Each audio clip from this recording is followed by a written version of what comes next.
باللہ من الشیطان الرجیم بسم اللہ الرحمن الرحیم وقاتلوا فی سبیل اللہ الذین یقاتلونکم ولا تعتدوا ان اللہ لا يحب المعتدین صدق اللہ العظیم ان اللہ وملائکتہ یصلون علی النبی یا ایہا الذین آمنوا صلوا علیہ وسلموا تسلیما۔ محبت سے پڑھیے گا الصلاۃ والسلام علیک یا رسول اللہ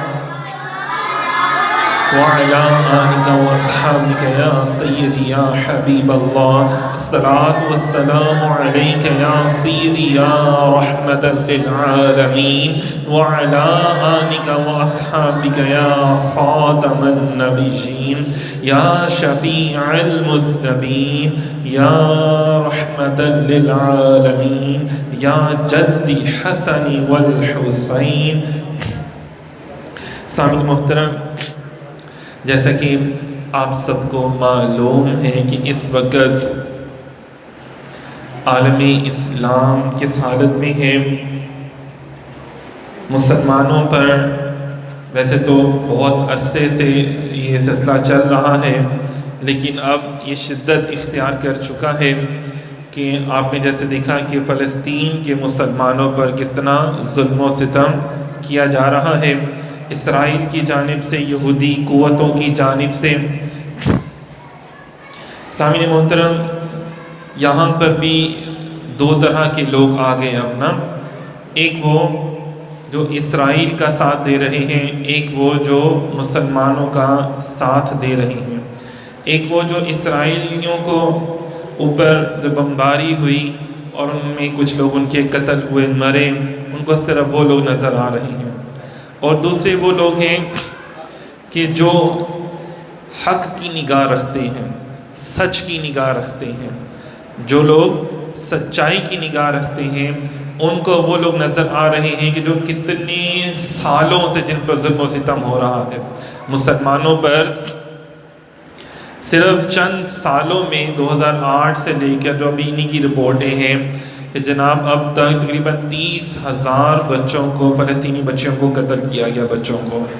اندازہ کریں کہ اتنے معاملات جو ہیں وہ وہاں پر چل رہے ہیں کہ جہاں پہ دنیا کی کہا جاتا ہے کہ سب سے بڑی جیل جو ہے وہ غزہ ہے۔ جیل میں کیا ہوتا ہے؟ آپ کو محدود کھانا ملتا ہے، محدود، آپ چل پھر نہیں سکتے، زیادہ سہولیات کوئی نہیں ہوتی، کیونکہ جیل وہ ہوتی ہے جس میں کسی کو سزا دینے کے لیے بھیجا جاتا ہے۔ تو یہاں پہ مسلمانوں کے اوپر، مسلمانوں کے ہی ملک پر قبضہ کر کے انہی کے ملک میں کیا اسے کہتے ہیں، ایسی سزا دی جا رہی ہے کہ انہی کا ملک ان کے لیے جیل خانہ بنا دیا گیا۔ قائد اعظم رحمۃ اللہ علیہ نے فرمایا تھا کہ جو اسرائیل ہے نا، یہ ایک ناجائز ریاست ہے، یہ غنڈہ گردی ہے نا، غنڈہ ایک ناجائز ریاست ہے۔ کس کی ریاست ہے یہ سب کو معلوم ہے کہ دیکھیں کہ جب دوسرے ممالک نے ان کو قبول کرنے سے انکار کر دیا، جرمنی سے ان کو نکالا گیا اور ممالک نے ان کو قبول کرنے سے انکار کر دیا، تو جن لوگوں نے، مسلمانوں نے، جن لوگوں نے اپنے ملک میں ان کو پناہ دی، جس ملک میں ان کو پناہ دی گئی، انہوں نے کیا کیا؟ اسی ملک کے لوگوں کے اوپر ظلم و ستم کرنا شروع کر دیا۔ کتنی بڑی بات ہے نا کہ جس تھالی میں کھایا اسی میں ہی چھید کر دیا۔ کہ آج بھی دیکھا جائے ایسے ہی ہے کہ آپ کا گھر ہو، آپ کا مکان ہو، کوئی رشتہ دار آپ کے گھر میں رہنے کے لیے آئے، کوئی دوست یار، اور جناب صاحب 3-4 دن رہے اور اس کے بعد دعویٰ کر دے کہ جی یہ تو میرا گھر ہے، یہ تمہارا گھر ہی نہیں ہے، چلو نکلو یہاں سے، اور آپ کا گھر، آپ کے گھر میں ہی آپ کا رہنا محال کر دے، جینا محال کر دے، آپ کو تکلیفیں دے، اور اوپر سے لوگوں کو بھی اپنے ساتھ ملا لیں کہ نہیں یہ تو میرا ہی گھر ہے، یہ تو میرا ہی گھر ہے، اور لوگ بھی صرف اس کی دولت کی وجہ سے اور اس کی بدماشی کی وجہ سے اس کے ساتھ ہو جائیں۔ تو آج بھی کچھ ایسا ہی ماحول بنا ہوا ہے کہ صرف جو عالمی یہودی جو یا دوسری جو شیطانی قوتیں ہیں وہ سب اسرائیل کے ساتھ کیوں ہیں؟ اس لیے ہیں کہ جناب صاحب یہ سارے معاملات کیوں ہیں؟ صرف مسلمانوں کو نقصان پہنچانے کے لیے۔ فرمایا مسلمانوں کو کہ یہود و نصارہ تمہارے کبھی بھی نہیں بن سکتے، یہ مسلمانوں کی دشمنی میں سارے ایک ہو جاتے ہیں، لیکن افسوس کے ساتھ کہنا پڑتا ہے کہ مسلمان آپس میں ایک نہیں ہیں۔ دیکھیں نا، رسول اللہ صلی اللہ علیہ وسلم کے دور اقدس میں بھی جنگیں ہوئیں۔ میرے سامنے اس وقت سورہ بقرہ ہے، سورہ بقرہ کی آیت نمبر 190 ہے۔ قرآن پاک میں اللہ رب العزت نے، یہ وہ قرآن ہے جس کو ہم لوگ تو چومتے ہیں، پڑھتے ہیں ثواب کی نیت سے، لیکن جو سچے مسلمان ہیں نا، وہ صرف پڑھتے نہیں ہیں، وہ عمل بھی کرتے ہیں۔ تو سچے مسلمانوں کو اگر آپ نے دیکھنا ہے جو اس وقت عمل کر رہے ہیں ان آیات پر، وہ آپ فلسطین میں دیکھ سکتے ہیں۔ فرمایا وَقَاتِلُوا فِي سَبِيلِ اللَّهِ الَّذِينَ يُقَاتِلُونَكُمْ وَلَا تَعْتَدُوا، اور اللہ کی راہ میں ان سے لڑو جو تم سے لڑتے ہیں، اور حد سے نہ بڑھو، بے شک اللہ حد سے بڑھنے والوں کو پسند نہیں کرتا۔ یہ آیت رسول خدا صلی اللہ علیہ وآلہ وسلم کے دور اقدس میں نازل ہوئی، اندازہ کریں، اور وہاں پہ صلح حدیبیہ کے موقع پر روکا گیا کہ جناب اس سال آپ عمرہ نہ کریں، اگلے سال کر لیں۔ تو صحابہ کرام کو تشویش ہوئی، اندیشہ ہوا کہ یہ نہ ہو کہ اگلے سال ہم آئیں تو پھر یہ ہمارے ساتھ لڑائی کریں۔ تو اللہ پاک نے فرمایا کہ اور اللہ کی راہ میں جہاد کرو، اگر یہ تم سے لڑنے آتے ہیں تو تم جہاد کرو۔ اور دیکھو ہمیں ساتھ صرف یہ نہیں کہا گیا کہ اندھا دھند جہاد کرو، ہر ایک کو مار دو، نہیں، بلکہ اس کے حوالے سے بھی پوری تربیت کی گئی ہے، جنگی قانون بھی واضح کیے گئے ہیں۔ اب یہ وہ جنگی قانون ہے جب میں آپ کے سامنے بیان کروں گا تو آج میڈیا پر بھی اور بھی جگہوں پہ ان جنگی قانونوں کی بات کی جا رہی ہے، جس کی دھجیاں جو ہے وہ اسرائیل یہودی قوتیں جو ہیں وہ اڑا رہے ہیں، اس کی دھجیاں اڑا رہے ہیں۔ فرمایا احادیث میں کہ جب کافر میدان جنگ میں تمہارے مقابلے پر آئیں، وہ تم سے لڑنے کی قدرت اور اہلیت رکھتے ہو تو ان سے لڑو، لیکن جو ان میں بوڑھے لوگ ہیں، ضعیف ہیں، بیمار ہیں، عورتیں ہیں، بچے ہیں، ان کے اوپر ظلم مت کرو۔ ابھی ہم کچھ ویڈیوز آ رہی ہیں، دیکھ رہے ہیں کہ جناب حماس کے جو جنگجو ہیں، فلسطینی مسلمان مجاہدین، صرف اسرائیلی فوجیوں پر حملہ کر رہے ہیں، لیکن جب ان کے گھروں میں جاتے ہیں تو ان سے ادب سے، تمیز سے، نظریں جھکا کے گفتگو کرتے ہیں، اور ان کے ہی کچھ فیملیز کے انٹرویو آ رہے ہیں کہ جناب یہ حماس کے لوگ جنگجو ہمارے گھر آئے تو انہوں نے ہمیں کوئی نقصان نہیں پہنچایا۔ دوسری طرف دیکھیں کہ اسرائیل نے کیا کیا، اپنی ساری فوج غزہ کے باہر کھڑی کر دی۔ بمباری کن پہ کر رہے ہیں؟ اسلامک یونیورسٹی پہ، جہاں پہ لوگ پڑھتے ہیں۔ بمباری کہاں کر رہے ہیں؟ حالانکہ جنگی قانون ہے پوری دنیا میں کہ یونیورسٹیز پر، ہسپتالوں پر، بچوں پر حملہ نہیں کیا جائے گا۔ اب جو لوگ زخمی ہو رہے ہیں ان کو ایمبولینس سے نہیں لے کے جانا نا اسپتال، تو وہ ایمبولینس کو بھی پکڑ کے اڑا دیا انہوں نے، اندازہ کریں، اس پہ اپنی بم پھینک دیے، میزائل پھینک دیے۔ عمارتوں جہاں پہ یونیورسٹیاں بنی ہیں، ہسپتالوں تک میں انہوں نے کیا اسے کہتے ہیں وہ نہیں چھوڑے۔ تو تمام جنگی قانونوں کی بھی تمام دھجیاں اڑانے کے بعد بھی لوگ کہہ رہے ہیں جی نہیں اسرائیل بڑی جو ہے نا وہ بڑے معصوم ہیں۔ یہ کون سی معصومیت ہے؟ تو میرے خیال میں جو لوگ یہ کہہ رہے ہیں نا وہ خود بھی کسی جانور سے کم نہیں ہیں، وہ بھی خود کسی جانور سے کم نہیں ہے کہ جن کو اتنا ظلم بھی اگر ان کو ظلم نہیں لگ رہا اور ظالم بھی ان کو ظالم نہیں لگ رہا تو وہ خود سب سے بڑے ظالم ہیں۔ کتنی بڑی بات ہے نا۔ ابھی قرآن پاک کی آیت میں آپ کو بتا رہا ہوں جس میں اللہ پاک فرماتا ہے کہ اللہ کی راہ میں جہاد کرو، جو تم سے لڑتا ہے اس سے لڑو، یہ نہیں کہ وہ تمہیں ماری جا رہا تم بیٹھے ہوئے آرام سے۔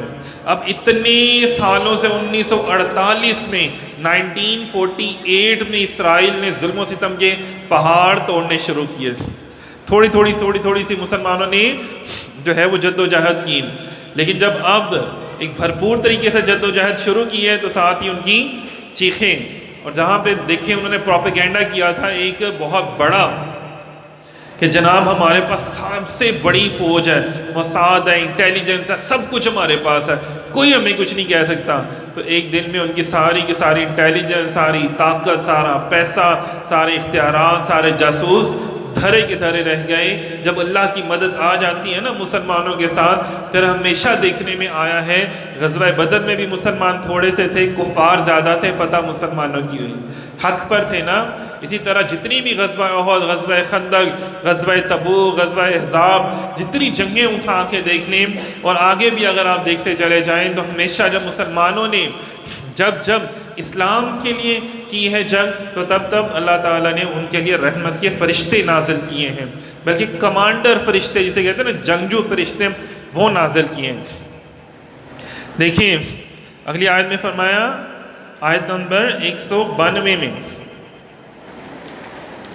91 اور 92 فرمایا وَاقْتُلُوهُمْ حَيْثُ ثَقِفْتُمُوهُمْ وَأَخْرِجُوهُمْ مِنْ حَيْثُ أَخْرَجُوكُمْ وَالْفِتْنَةُ أَشَدُّ مِنَ الْقَتْلِ وَلَا تُقَاتِلُوهُمْ عِنْدَ الْمَسْجِدِ الْحَرَامِ حَتَّى يُقَاتِلُوكُمْ فِيهِ فَإِنْ قَاتَلُوكُمْ فَاقْتُلُوهُمْ كَذَلِكَ جَزَاءُ الْكَافِرِينَ فَإِنِ انْتَهَوْا فَإِنَّ اللَّهَ غَفُورٌ رَحِيمٌ۔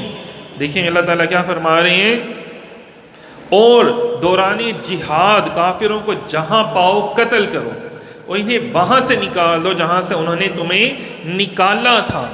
ذرا غور کریں، انہیں وہاں سے نکالو جہاں سے انہوں نے تمہیں، دیکھو کہاں سے نکالا تھا۔ یہ آیت جب نازل ہوئی تو انہوں نے مکہ سے تمام مسلمانوں کو ہجرت کرنے پہ مجبور کر دیا تھا۔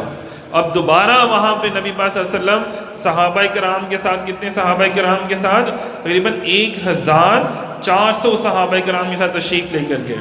کتنی بڑی بات ہے نا، بلکہ اس سے بھی زیادہ صحابہ کرام تھے۔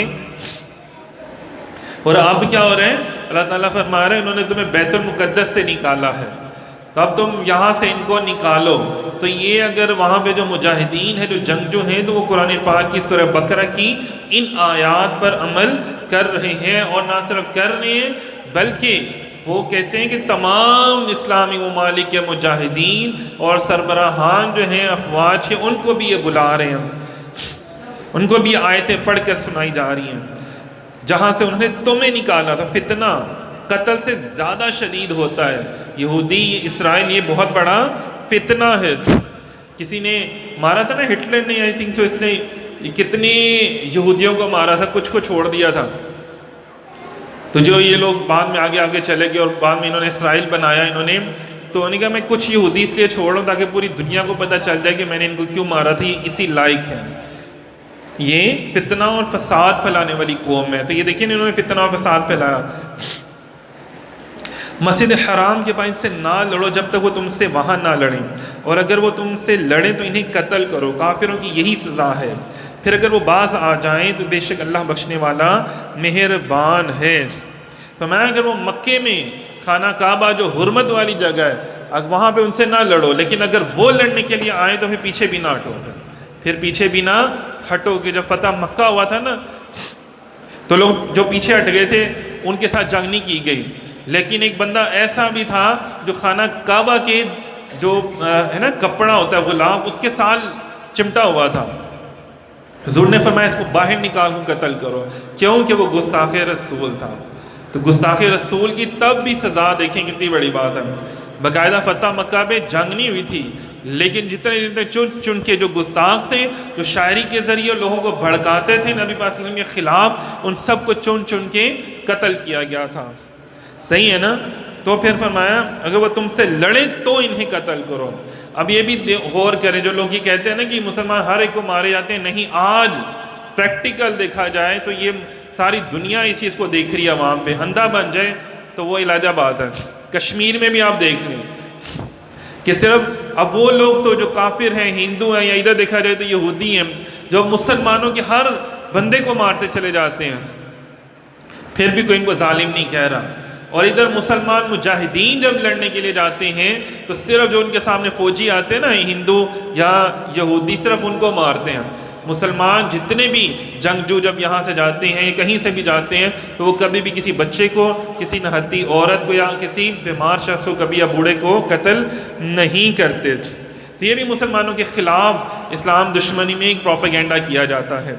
اب بڑے افسوس کی بات ہے کہ ہم لوگ پروپیگنڈا کوئی نہیں کرتے، ہم لوگ کوئی بھی پروپیگنڈا نہیں کرتے. ہمیں بھی کرنا چاہیے. اور وہ کیا کرنا چاہیے؟ آپ سب لوگ موجود ہیں ماشاءاللہ، سارے ہی کمپیوٹر بھی رکھتے ہیں، انٹرنیٹ بھی رکھتے ہیں، سارے یوٹیوب بھی استعمال کرتے ہیں. تو آپ سب کو چاہیے نا کہ جو مسلمانوں کے حوالے سے جتنی تصاویر ہیں اور جو مسلمانوں پہ ظلم و ستم کی جو تصاویر ہیں، وہ ساری کی ساری ان تصاویر سے آپ اپنا یوٹیوب چینل بھر دیں، اپنا فیس بک بھر دیں، اپنا واٹس ایپ کا سٹیٹس لگائیں، تاکہ زیادہ لوگ، جو لوگ ابھی بھی جن کے اندر اسرائیلیوں یہودیوں کے لیے محبت ہے، تو وہ بھی جان جائیں کہ نہیں، وہ لوگ ظالم ہیں اور وہ لوگ ظلم کر رہے ہیں. یار ہمارے بھی بچے کو کوئی چوٹ لگ جائے، کوئی کچھ کہہ دے تو ہم اس کا جینا محال کر دیتے ہیں. اور وہاں پہ دیکھیے پورے خاندان کو مار دیا کہ صرف ایک بچہ زندہ بچا، کہیں پہ ایک بچی زندہ بچی اور کوئی بھی زندہ نہیں بچا. اور وہ لوگ کیا کر رہے ہیں؟ صرف اسلام کے لیے لڑ رہے ہیں. دیکھیں نا، تمہیں نکالا گیا یہاں سے، بیت المقدس سے بھی مسلمانوں کو نکالا گیا، حالانکہ یہ وہ جگہ ہے جہاں پہ نبی پاک صلی اللہ علیہ وآلہ وسلم نے تمام انبیاء کی امامت کروائی تھی. بیت المقدس ہمیں تو وہ دکھایا جاتا ہے نا، بیت المقدس میں گولڈن جو گنبد دکھایا جاتا ہے، گولڈن گنبد کے نیچے وہ چٹان ہے جہاں پہ نبی پاک صلی اللہ علیہ وسلم نے اپنے براق کو باندھا تھا. اور جو اصل بیت المقدس ہے وہ تھوڑا سا آگے کر کے جو ہمیں کالا سا یا گرے کلر کا گنبد سا نظر آتا ہے اور پرانی عمارت نظر آتی ہے، یہ وہ جگہ ہے کہ جہاں پر تمام انبیاء کرام تشریف لے کر آئے اور نبی پاک صلی اللہ علیہ وسلم نے ان کو خطاب بھی کیا، بیان کیا ان کے سامنے، اور ان کو جماعت بھی ان کی کروائی. تمام نے پیچھے کھڑے ہو کے حضور کے پیچھے نماز ادا فرمائی، جن میں موسیٰ علیہ السلام بھی ہیں، عیسیٰ علیہ السلام بھی ہیں، جن میں حضرت ابراہیم علیہ السلام بھی ہیں، آدم علیہ السلام بھی ہیں. تمام انبیاء کرام تشریف لے کر آئے. پھر فرمایا وَقَاتِلُوهُمْ حَتَّى لَا تَكُونَ فِتْنَةٌ وَيَكُونَ الدِّينُ لِلَّهِ فَإِنِ انْتَهَوْا فَلَا عُدْوَانَ إِلَّا عَلَى الظَّالِمِينَ. اور ان سے لڑتے رہو یہاں تک کہ کوئی فتنہ نہ رہے اور عبادت اللہ کے لیے ہو جائے. پھر اگر وہ باز آ جائیں تو صرف ظالموں پر سختی کی سزا باقی رہ جاتی ہے. اللہ تعالیٰ فرماتے ہیں ان سے لڑتے رہو یہاں تک کہ کوئی فتنہ باقی نہ رہے، جہاد کرتے رہو. ہاں اگر کوئی تم سے لڑنے نہیں آتا تو تم نے اس کے ساتھ جہاد نہیں کرنا، لڑنا ان کے ساتھ نہیں ہے. دیکھیں کہ ہمیں جنگی تمام اصول و ضوابط، قواعد و ضوابط سکھائے جا رہے ہیں، بتائے جا رہے ہیں. اور یہ وہ جنگی اصول ہیں، جنگی پوری اس ٹائم جو پوری انٹرنیشنل لیول پہ جس کو ایکسیپٹ کیا گیا ہے، اور جہاں جہاں جنگیں ہوتی ہیں ان پر عمل کیا جاتا ہے. لیکن یہودی مسلمانوں کی دشمنی میں اتنے اندھے ہو گئے ہیں کہ انہوں نے ساری اصول و ضوابط جنگ کے سائڈ پہ رکھ دیا، اور جنگجوؤں پہ تو ان کا نہیں نا چلتا. کہتے ہیں تم بندوں کے ساتھ تو لڑ نہیں سکتے، جا کے عورتوں کے ساتھ لڑتے ہو جا کے. تو یہ بھی تو ایسے ہی کہہ رہے ہیں کہ بندے جو ہیں، جو اللہ کے بندے ہیں، اللہ کے شیر ہیں، جوان ہیں، جنگجو ہیں، مسلمان بہادر، ان کے ساتھ لڑتے ہوئے ان کی پینٹیں گلی ہو جاتی ہیں. اور کیا کر رہے ہیں؟ نہتے بچوں، معصوم چھوٹے چھوٹے 2-2 3 7 4 سال 5 سال کے بچوں کے اوپر ظلم و ستم کر رہے ہیں، ان میزائل ان کے اوپر پھینک رہے ہیں. اللہ رب العزت نے تمام امت مسلمان کو فرمایا، کیا فرمایا؟ کتب علیکم القتال وہو کرہ لکم. یہ وہ لوگوں کے لیے میں آیتیں پڑھ رہا ہوں کہ جو لوگ کہتے ہیں کہ نہیں فلسطینیوں نے اچھا نہیں کیا، انہوں کو جہاد نہیں کرنا چاہیے تھا، ان کو تو اقوام متحدہ میں جانا چاہیے تھا. ابھی 5-6 دن ہو گئے جنگ شروع ہوئے، اقوام متحدہ سو رہی ہے ستو پی کے، وہ جی وہ ہماری بات ہی نہیں سنتا اسرائیل. لیکن اگر یہی کسی چھوٹے سے اسلامی ملک نے کیا ہوتا، پاکستان نے کسی نے، تو پورا بین کر چکے ہوتے. پاکستان کو بین کر چکے ہوتے یہ لوگ، پورے عالم میں پوری دنیا نے ہر چیز کا ناطا توڑ چکے ہوتے. لیکن دیکھیں ابھی تک اسرائیل سے کسی نے ناطا نہیں توڑا، بلکہ تمام جو کفار کی قوتیں ہیں اس کے ساتھ مل گئیں. تو اللہ رب العزت آپ سب کو مخاطب کر کے کہہ رہے ہیں، ایسے مسلمانوں کو جو لبرلز بنتے ہیں، لبرل بھی نہیں لبرلز بنتے ہیں، جو سیکولرز بننے کی کوشش کر رہے ہوتے ہیں. اللہ فرماتا ہے ذرا غور دیکھو، کتب علیکم القتال وہو کرہ لکم وعسى ان تكرهوا شيئا وهو خير لكم وعسى ان تحبوا شيئا وهو شر لكم. شر کا لفظ استعمال کیا جا رہا ہے. واللہ یعلم وانتم لا تعلمون. تم پر جہاد فرض کیا گیا ہے حالانکہ وہ تمہیں ناگوار ہے. کیسی جو آج کل لوگ کہتے ہیں نہیں نہیں یار نہیں کرنا چاہیے ایویں ہی مریں گے ایسی کیوں جا کے مریے پتہ نہیں کی انہوں پیا ہے بلا مطلب چھڈن ویکھیا نا انہاں دی وجہ نال کنے بچے مردے پے نے. تو کیا کہہ رہے ہیں حالانکہ وہ تمہیں ناگوار ہے وہ قریب ہے کہ کوئی بات تمہیں ناپسند ہو حالانکہ وہ تمہارے حق میں بہتر ہو. دیکھو نا کڑوی دوائی ہمیں کتنی ناپسند ہوتی ہے لیکن ہمارے حق میں بہتر ہوتی ہے. انجیکشن ڈاکٹر کہتا ہے کہ نہیں نہیں انجیکشن لگائیں گے تو اس کو آرام آئے گا اور ہمیں انجیکشن لگوانا پسند نہیں ہوتا ہے سوئی چبھے گی لیکن وہ ہمارے لیے فائدہ مند ہوتا ہے.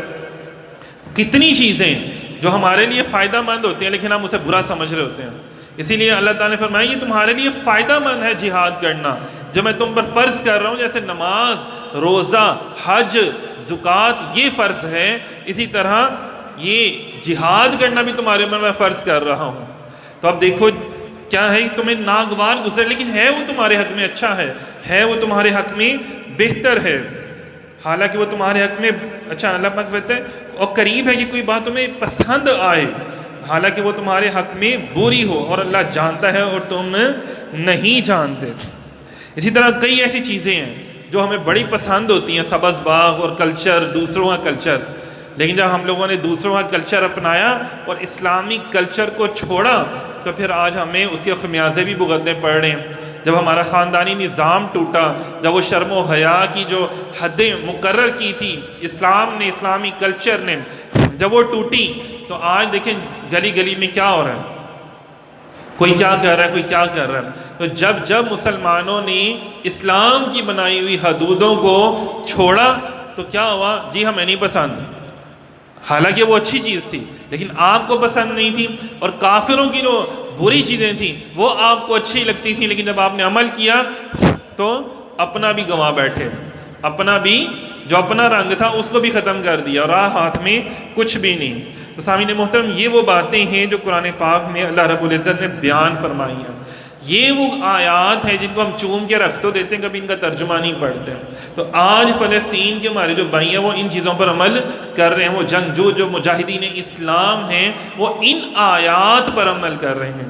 دعا کرتے ہیں کہ ہمارے جتنے بھی اسلامی حکمران ہیں اسلامی ملکوں کے وہ بھی اکٹھے ہو جائیں ان کو بھی کوئی سمجھ آ جائے ان کو بھی کوئی ہدایت اور توفیق عطا ہو ان کو بھی پتہ چل جائے کہ ہم چند ڈالرز کے لیے کچھ چیزوں کے لیے ہم ان کے پیچھے دم ہلاتے پھرتے ہیں تو یہ ہمارے بالکل بھی نہیں ہے کیونکہ اللہ رب العزت نے یہ کہہ کے سٹیمپ لگا دی ہے یہ تمہارے کبھی ہو ہی نہیں سکتے.